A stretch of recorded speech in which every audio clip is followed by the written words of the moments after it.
Hello, everybody. Welcome to Sneaky Kingdom, Episode 1. And today we're going to be working on the Sneaky Mansion. So, this ride is basically going to be our park's equivalent to the Haunted Mansion at Disney World. It's going to be really similar in a lot of ways. It's going to be kind of a parody of it, but with more snakes. So, that brings us to the concept of this park, right? So this is something I've been working on for coming up on 2 years now. It's definitely gone through a lot of editing, a lot of construction, and then taking things out as I've improved and gotten better at the game. But park, called Sneaky Kingdom, is based around my childhood imaginary friend when I was like 3-4 years old, right? So I was trying to come up with the character for this park out of the character that I made up when I was a little kid, right? Sneaky Snake. And exactly what he sounds like. He's a talking snake, right? So I decided, hey, let's make a park around Sneaky Snake. So that's where we are now, right? So I grew up going to Disney World a lot, and because of that, I definitely has influenced my opinion of what a good theme park is. And so I decided I wanted to make my own kind of Disney park around Sneaky Snake. That's where we are now. Now, beyond that, I didn't just grow up going to Disney World. Being from Ohio, I went to Kings Island quite a bit. And at Kings Island, there was another ride that was kind of scary, and that was called Phantom Theater. And I grew up, some of my earliest memories of the theme park are going through Phantom Theater. Now, of course, at the time, it scared me to pieces, right? I thought it was terrifying. Looking back on it, not so scary. A little goofy, right? It's one of those old Cedar Fair type rides where all the animatronics are falling apart and have super robotic movements. Kind of cheesy, but I have fond memories of it. In fact, one of the things I remember is kind of a boiler room area where there was this guy who would look at you and say, "Is that hot enough in here for you?" And so I kind of want to include something like that in this ride. I kind of pay homage to Phantom Theater. So what I'm working on right now is some bay windows.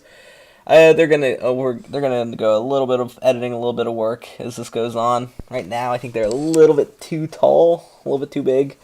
So you'll see me change that later on. As far as the color scheme of this house, as you can see, it's a little bright, a little weird looking, right? So it's got those bright pinkish red color. It's got that kind of pastel yellow trim. And that's not exactly what you would think of as being a haunted house, right? And it's definitely not what the Haunted Mansion at Disney World looks like. Well, I did that a little bit intentionally, and that's because I didn't want to do the exact same thing as what we think when we think of a Haunted Mansion type ride. So where I drew a lot of inspiration from is the old Victorian houses. So one places that I used to go a lot on family vacations were these historical villages. And kind of a common theme of these historical villages were these old Victorian houses. And a lot of them had these really bright pastel colors that looked honestly kind of ugly, right? And one of our tour guides one time told us that the reason why so many of these houses had these bright pastel colors is because the pastel paints were a lot more expensive. And so having these bright pinks and yellows and blues were actually a sign of wealth. So I figured in the story of the ride, right? Now, this is supposed to be a really, really nice house at the time that it was built and has since fallen into disrepair. So that's why I went with these bright colors. Now, as far as the story of this ride is going to go, I want to kind of have the same feel of Haunted Mansion, where you're going through this haunted house. It's a little spooky, not too spooky, right? Also kind of whimsical, kind of fun. So the story of the ride is going to be that Sneaky Snake has to go to his great ancestor's mansion, and he goes inside, and he finds it's haunted, with all of these ghosts inside. And we're going to have probably a lot of the parodies of a lot of the same characters in Haunted Mansion. I'd love to have a Hatbox Snake with his maybe a little snake holding a box, and you can see a little snake head inside. I think that'd be kind of cute. I'd have to have, oh, what's her name? Oh, the bride from Haunted Mansion. Maybe have a snake in a wedding dress with a hatchet.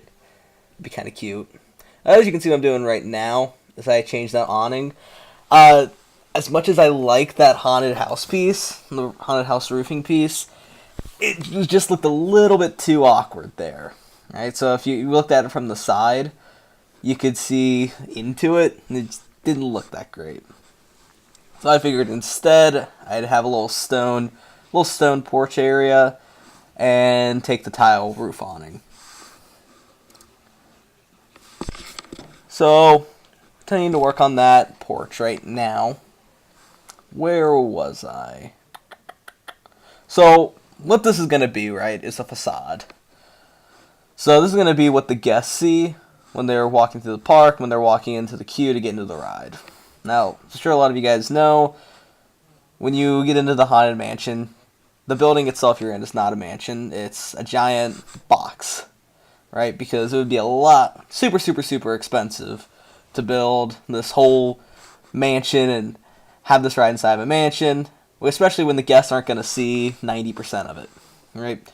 So what this facade serves the purpose of is making it look like you're walking into a mansion, so then we can go downstairs a little bit, right? Go down a slope, like in the Haunted Mansion, you get in the elevator, which is, well, as you probably know, the stretching room. Sorry if I spoiled the magic for anybody, but it takes you downstairs into this concrete, or this box structure, right? And that's where the actual ride is, hidden from the public. So what we're working on here is this facade to hide it, so that we can hide the actual ride from the public. So, right now I'm taking a little bit of a weird direction. If anybody who follows Planet Coaster, they just released the World's Fair pack, which had all different architecture styles of a bunch of different countries from around the world, and I kind of wanted to use some of it. I really like these Bavarian wall pieces, and when I was looking at some reference images for Victorian homes, I actually saw that Bavarian pattern a lot. Maybe not super common, but I did see it, and I liked the idea of it, so I figured, hey, I'll put it on the mansion, right? So I'll have these bright pastel colors on the bottom, and as you get closer to the top, we start to get into this Bavarian architecture style with the crisscross wood patterns on it. So what I'm doing right now, once I put the Bavarian walls on, I thought that the white looked a little too bright and kind of clashed with it, so I decided, you know what? This is an old house. Let's make all the trim brown. So how I'm choosing to think of this is maybe the paint's peeled off, maybe it was white at one time, now it's peeled off, and now we're just looking at brown, right? We're looking at the bare wood beneath. So, going ahead and taking some stucco to make it look very, very similar to the Bavarian pattern, because unfortunately there are no triangular pieces, triangular gables for the Bavarian pattern. So I had to kind of make my own out of the haunted house beams and stucco wall pieces. As you will see later, I changed the color to make it look a little bit better and more in line with the Bavarian pieces. So, right now we're finishing that tower up, and we're going to be getting into the next tower. So off screen, you don't really see it right now. Just know you saw it a little bit early in the video, and you might see it a glimpse or two later. There's a whole other part of the park that has been completed, because I wasn't confident enough to post anything about it yet. So one day, I'll do a walkthrough and show what I have built, but for today I'm just going to focus on the mansion. But what I have built, right, is an entrance with a little train station, very, very similar to Main Street USA at Disney World, Disneyland. I've got a town hall, which I'm going to put a restaurant in. And when we eventually have kind of the big weenie of the park, well, where the fireworks are going to occur, there's a balcony where you can watch the fireworks from. I also have a bit of a main street with all different kinds of buildings. They've got a candy store, a theater, a bakery, all named after different characters that you'll see in the park later, which I'll talk about a little bit more when I make that video showing off what I've already done. So, as for why I'm making this video series, right? Something I've been wanting to do for a long time. Been a little bit nervous about it because I know I still have a lot to learn in Planet Coaster. But what kind of made me decide to really get it off the ground and go for it is that I'm taking a class right now called 21st Century Games and Play. And as my assignment, I had to create a video about some form of gaming, whether it be video game or tabletop game.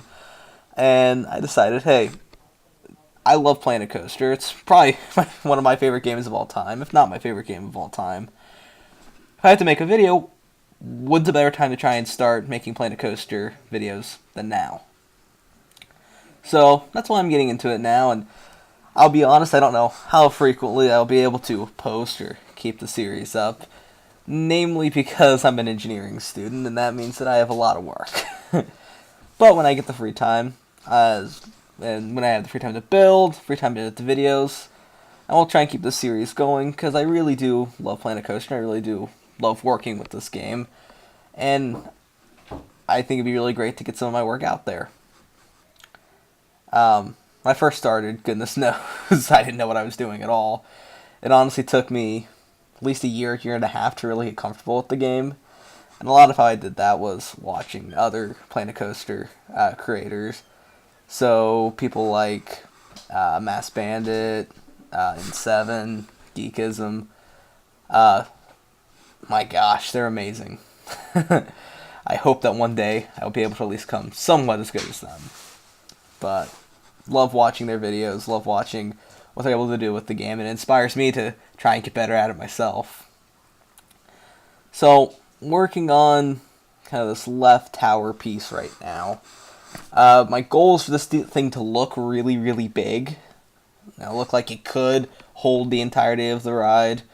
But more importantly, I also don't want to get off scale, right? Because the scale can be kind of a problem in Planet Coaster, right? Not to criticize the game, but there can be some really, really big pieces. And if you're trying to keep it in scale so it doesn't look too big compared to your people, you have to watch it, right? So, what I'm trying to do right now, make it big, make it look large, impressive, but not too big, not too massive to the point where it looks unrealistic. So, I'm putting on this tower to the side of the structure right now. What you'll see later is I actually decide that since I want to use these Bavarian wall pieces again, that I should go back and change the thing that's below, just so that it doesn't look too repetitive. So, as far as some other ideas I have for this ride, I want to pay some homage to my home park, Kings Island. So I want to try and throw some Phantom Theater Easter eggs in there. But beyond that, I also want to work a lot on paying homage to the Haunted Mansion as well, because it's a great ride. So, of course, I want to have kind of a graveyard scene. I want to have a ballroom scene. I want to... This might be a little bit difficult, because by no means am I an artist, or am I great at Photoshop or anything. But I want to have the changing portraits in my ride. Right? So that's one of the things that I love about the Haunted Mansion, are those paintings that as you go by in your Doom buggy, you see the lightning flash, and you see the paintings change to something that looks a lot more sinister. Right? So it goes from being like the lady laying on the couch to her being a tiger, or the ship on the ocean to a shipwreck, or the sea monster, or the guy on the horse becoming a skeleton. So I'd like to make some changing portraits, but of course to keep with the whole sneaky snake theme, I want to make them all snakes. I think that'd be really funny. I started working on some of them, haven't finished them all, but I think it'd be really cool. I also would like to do the stretching room. Again, not to copy the Haunted Mansion too much, but to be honest, I want to do this as kind of a love letter to the Haunted Mansion, so probably take some pretty heavy inspiration from it. So I'd like to do some stretching room paintings, and again, make them snakes rather than normal people. So, coming close to the end of the main structure of the house right now, we're doing some trimming work. I work pretty slow on when I'm building. I do a lot of trial and error. Something that may take some other people maybe a few hours, may take me several hours. uh, I worked a lot the night before trying to get this ready. None of it got saved because I just was not happy with it at all. The main reason why is I was wanting to use some of those pieces from the New World's Fair pack. So I wanted to use some of the what's the building set called? The Victorian set. Some of those really nice bay windows. So I put them in. Only problem, they look too good. They look too new, right? So because this is the Haunted Mansion type ride, the spooky ride, didn't want it to look real nice and bright and shiny, and unfortunately they looked very polished. I tried throwing some cobwebs on them, tried to do whatever I could to make them look old, but they just still stuck out like a sore thumb compared to the rest of the house. So, couldn't keep it, had to redo it. That's why, beginning of this episode, pretty much we started with that little awning area and nothing else because everything else got torn down. So in addition, another reason why I wanted to put these Bavarian pieces in, I don't know if anyone listening has ever been to Kings Island, but when you walk out, what is it called officially? I have to remember. I think it's called International Street. When you walk out, you see the Eiffel Tower. They've got all the shops. It's got a very European feel to it. A lot of kind of European architecture, a lot of Bavarian architecture, a lot of German influence, and I don't know. I guess growing up going there really made me fond of that style, so I kind of wanted to include that in this bit of architecture. I would have done the main street, but I kind of like that 1920s America feel a little bit more, I think, for the main street, so I decided I'd incorporate it here. So, continuing with the trim work, doing more of that wooden trim on the walls, more of that Bavarian style. Gonna add a balcony here. Just because, hey, what's a haunted house without a balcony, right? Makes it look more ornate. Gonna use these stone fencing pieces from the Spooky Pack. Fortunately, they don't quite make it to the bottom of the roof, the top of the roof rather. So I'm gonna go through, flip it over, and make the bottom a little bit thicker so it reaches through. This is a little bit of a squeeze, but I figured I'd put a door in there just so it makes sense that somebody could walk on the balcony, and it's not just there for decoration. Gonna use more of those Bavarian window pieces. I was gonna put one of the spooky balconies on, but just didn't feel right or fit right to me, so I went ahead and took it off. So now we're gonna add some chimneys. Gonna do some more detail work. Gonna put in a wind chime here soon. Not a wind chime. Ugh, a weather vane. Now I know that weather vane is the western one, so it's got a cowboy on it, which doesn't make a whole lot of sense for a haunted house, but hopefully none of our guests are gonna pay that much attention to it. Alright, finishing up more of the Bavarian pieces right now, doing some of that trim work. So, as we start to come towards the end of this video, well, most of the house's structure is done. I just gotta do some more detail work. And this comes to one of the things that I debated about a lot when it came to building this piece, and that was, do I want this thing to look old and abandoned, or nice and polished? And I thought of that because that's the exact same question that Walt Disney faced. Because I'm huge fan of Disney World, huge fan of Walt Disney, his work, and one of the questions that he faced when he was building the Haunted Mansion, or looking at the Haunted Mansion, was the fact that he didn't want this old, disheveled building that was falling apart in his beautiful Disneyland, right? He didn't like the idea of that at all. So he came up with the story idea that Disney and the parks took care of the outside, and the ghosts took care of the inside. Right, so that way the outside could be nice and clean, be this nice Louisiana, New Orleans mansion, and the inside it would be falling apart like a haunted house. Now, me on the other hand, I think I like this a lot better looking old and decrepit from the outside. Right? I want it to be spooky, especially since we're in October right now, getting close to Halloween. I think it's kind of fun to do a spooky ride. So I want this thing to look very spooky from the outside, so I'm going to go ahead and put a bunch of ivy outside, make it look very overgrown, make it look like nobody's been here for a long, long, long time. So we're going to plant ivy, make this thing look overgrown, make it look abandoned. Coming up next, I'm going to use an idea that I got from looking at Phantom Manor in Disneyland Paris. So while Phantom Manor isn't called Haunted Mansion, it's essentially Disneyland Paris' version of the Haunted Mansion. And it's got actually a very dark story. It's a lot more sinister than our Haunted Mansion is. But one of the things they have, if you look up at the top floor of the house, you can see the Phantom looking down at you.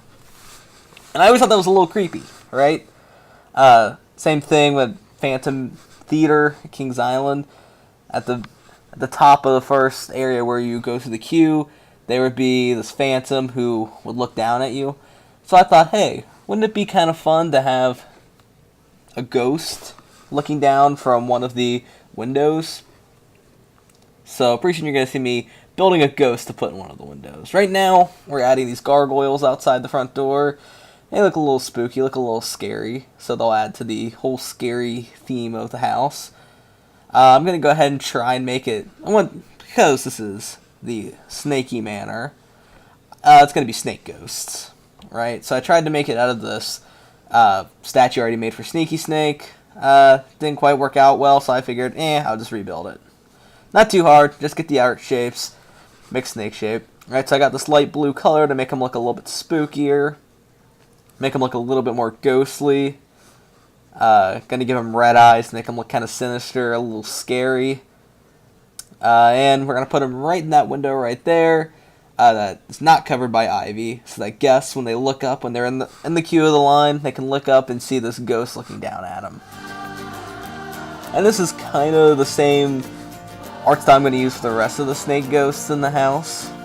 So I will definitely be reusing this all throughout the construction of this ride. There he goes.